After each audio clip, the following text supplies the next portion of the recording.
Bonjour mes amis, alors comme c'est un jour nouveau pour les États-Unis, la barbe est partie, mais les, la prudence est toujours de mise.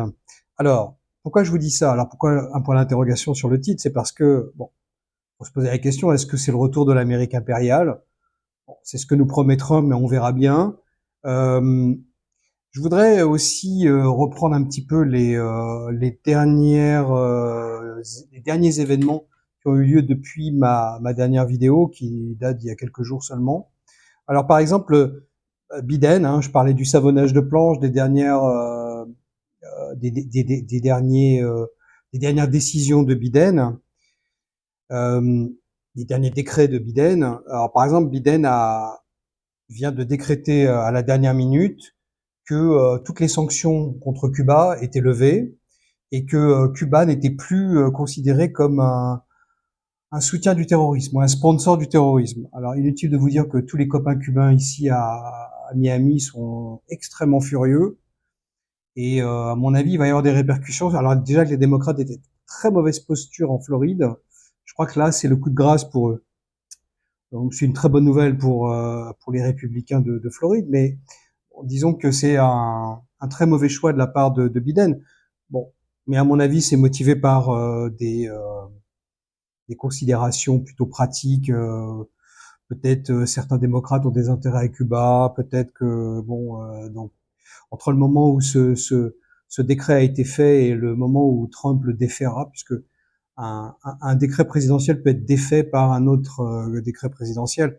Il peut se passer quelques jours ou quelques semaines et dans cet intervalle, une entreprise américaine peut faire un investissement à Cuba et donc le faire légalement en disant bah voilà, mais je l'ai fait sous le coup d'un décret qui était encore valable au moment où j'ai fait l'investissement. Donc voilà, un exemple hein, très simple.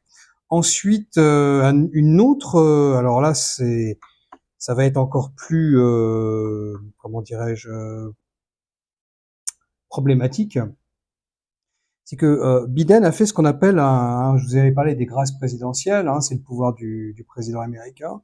Et là, ce qu'il a fait, c'est qu'il a fait ce qu'on appelle une grâce préventive générale, ce qu'on appelle en anglais blanket preemptive pardon. Et c'est en fait un moyen de protéger des gens contre toute enquête ultérieure qui pourrait être faite par des enquêteurs fédéraux lors de la passation de pouvoir vers une nouvelle administration présidentielle, en l'occurrence de Biden à Trump. Donc en fait ici, il a pardonné. Ça c'est intéressant. Hein. Je vais vous donner les noms. Fauci, donc le type qui était en charge du Covid pendant la période Covid, euh, le général Milley qui était en charge de l'armée euh, sous Biden et aussi en partie sous Trump. Alors c'est là où est l'ambiguïté parce que Fauci et Milley étaient déjà sous Trump. Euh, Liz Cheney et les membres du comité du 6 janvier, donc ces gens qui ont enquêté sur la tentative de coup d'État, je mets ça entre guillemets parce que c'est tellement ridicule, que prétendu par les soutiens de Trump le 6 janvier 2021. Euh, donc tout ça, c'est alors encore une fois, hein, ils n'ont pas commis de crime. En tout cas, ils n'ont pas été, pardon, je répète, ils n'ont pas été condamnés par la justice fédérale, puisque là, on parle de crimes fédéraux. Mais on les protège préventivement contre toute enquête, etc. Dans ce cadre-là. Est-ce que ça empêche Trump de faire une enquête? Non. Est-ce que ça empêche ces gens-là d'être condamnés? Ben, théoriquement, pour les crimes fédéraux, oui, mais pas pour des crimes d'État, par exemple, parce que chaque État a son propre système pénal, judiciaire et pénal, bien sûr.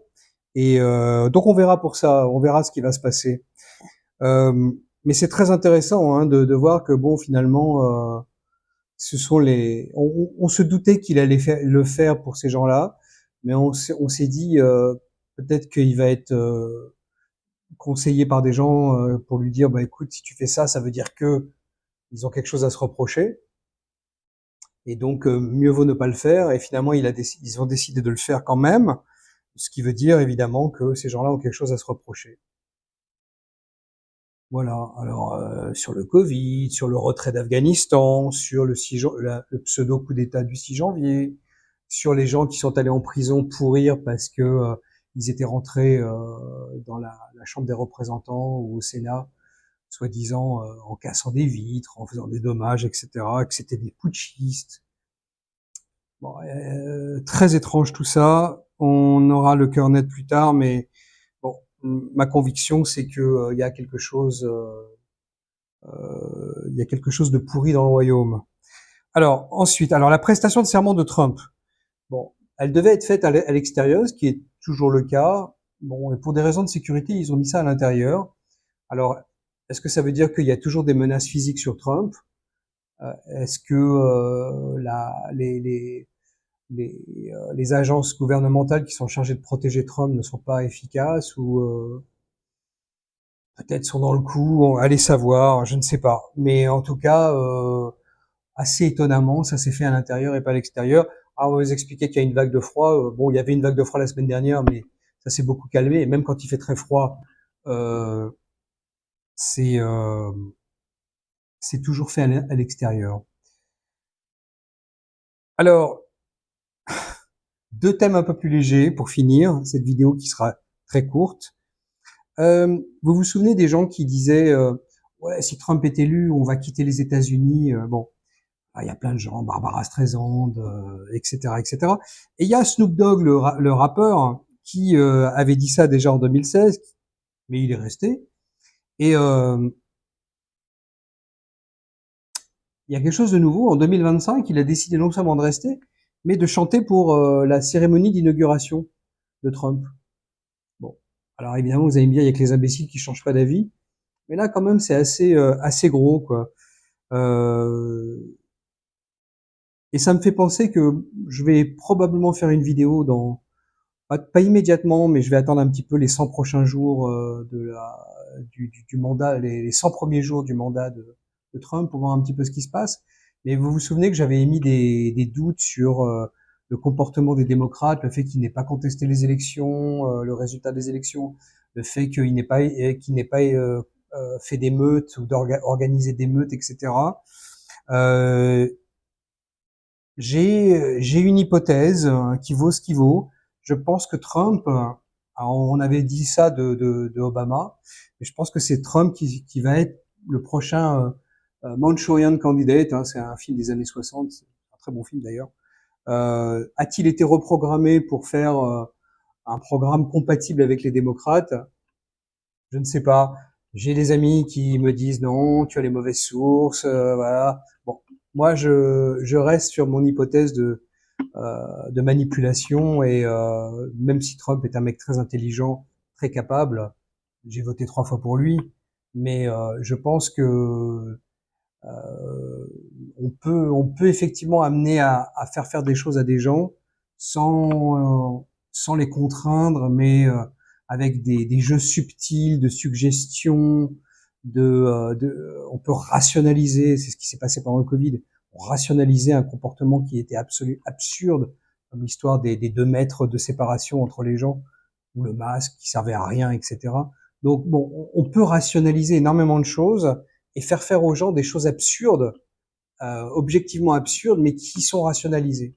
Et je pense que Trump est dans la même situation, à mon avis, aujourd'hui, ou le sera dans quelques jours. Alors, à ce propos, d'ailleurs, je suis sur YouTube un garçon qui s'appelle Andrew Anderson, qui a un site qui s'appelle Nomade Capitaliste et qui aide les gens très riches à s'évader des pays à forte taxation, à forte imposition, pour aller dans des pays à très faible, voire à zéro taxation. Bon, je dis pas que c'est un type, on va dire, sain ou honnête. Je pense que il fait probablement partie d'une machinerie particulière. Mais il dit des choses intéressantes et notamment, il a expliqué que Trump, quand il a été élu en 2016, à partir de 2017, il a fait des réformes fiscales. Bon, et en fait, le taux marginal d'imposition était passé de 40 à 37%. Bon, il a baissé de 3% le taux marginal d'imposition, l'impôt sur les revenus, sur le revenu. C'est pas extraordinaire, je veux dire, on va pas casser 3 pattes à un canard. L'impôt sur les sociétés. Bon, il parle de baisser les impôts sur l'impôt sur les sociétés, mais ça n'empêche pas que le taux marginal d'imposition va rester très élevé. Donc, si par exemple vous êtes propriétaire d'une société euh, qui est euh, qui est imposée à l'impôt sur les sociétés, bon, certes, le taux d'imposition au niveau de la société va baisser si Trump baisse l'impôt sur les sociétés, mais l'impôt sur le revenu restera probablement le même. Donc, ça va rien changer de particulièrement intéressant. Donc voilà. Donc bon, Anderson a quitté les États-Unis il y a longtemps. Il a renoncé à sa nationalité. Rappelez-vous, j'avais fait une vidéo là-dessus. Donc il n'est plus américain. Donc lui, bon, il dit qu'il est complètement neutre dans cette histoire, mais il n'arrête pas de faire des vidéos récemment sur quitter les États-Unis, pourquoi il ne reviendra pas aux États-Unis, etc., etc. Donc oui, est-ce que Trump va être un répit pour 4 ans avant que l'État profond revienne en puissance, ou alors reprenne du poil de la bête, si j'ose dire, et redevienne actif, voire agressif? Est-ce que il va réussir à maîtriser cet animal ou pas? Bon, c'est toute la question. Est-ce que j'ai des doutes? Oui, j'ai des doutes, mais bon, peut-être qu'il y arrivera, peut-être qu'il arrivera quelque chose, des circonstances particulières. Je ne sais pas. Moi, je suis encore une fois très prudent. Je mets ça de côté et je laisse les événements se développer un petit peu parce que c'est le seul moyen de vérifier si les actes suivent les paroles et pas le contraire. Voilà. Alors, bon, dernière note d'humour, enfin d'humour. Euh, alors, quelle était la marque de la robe de la tenue de Madame Trump? Alors, si j'ai bien compris, je crois que c'est Dolce Gabbana. D'ailleurs, la dernière publicité de Dolce Gabbana est très italienne, une très belle publicité. Et Madame Vance, donc la femme du vice-président, elle avait une robe d'Oscar de la Renta. Voilà. Donc, je rappelle qu'en 2017, il y avait une polémique. Il y a beaucoup de designers qui refusaient de faire une robe pour Melania Trump. Et c'est Ralph Lauren, finalement, qui lui a fait une superbe robe bleue. Très belle robe. Donc, je pense que cette fois-ci, justement, pas de polémique sur les robes la femme du président, donc de Melania Trump et de la femme du vice-président. Les grands couturiers américains ou autres d'ailleurs ont pas hésité à mettre la main à la pâte et à faire des robes pour ces gens-là. Voilà, encore une fois, pas de polémique cette année. Voilà. Bon, ben je vous souhaite une bonne semaine. Euh, la, la prestation de serment de Trump, vous pouvez la voir en ligne, doublée en français, en traduction simultanée. Voilà, si ça vous intéresse. À bientôt, mes amis.